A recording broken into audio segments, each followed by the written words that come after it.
चारही खंड के पोखरवा ओहो में लगेला केवाड़ ओहो में लगेला केवाड़ ताही में पैसली गौरा देही मांगे गोद भरी बूट मांगे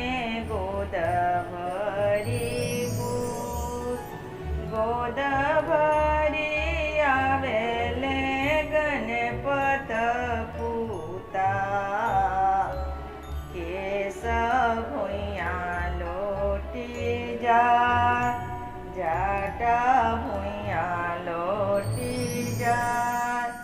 ताही में पैसली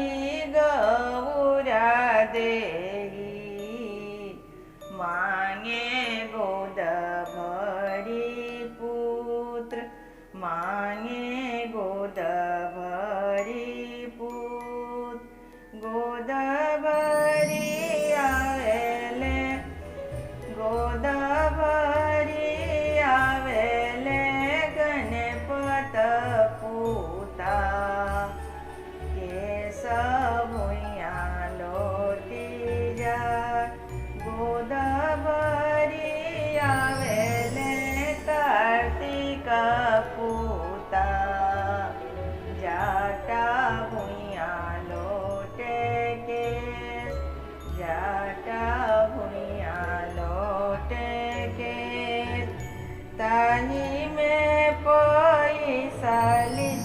सबर तीन सब मांगे गोद भरी पूत मांगे गोद भरी पूत गोद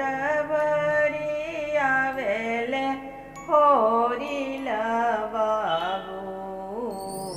जाटा भुइया लोटे केस जाटा भुइया लोटे केस चारही खंड के पोखरवा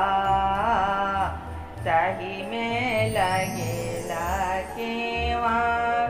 ताही में लगेला केवाड़ ताही में लगेला केवाड़।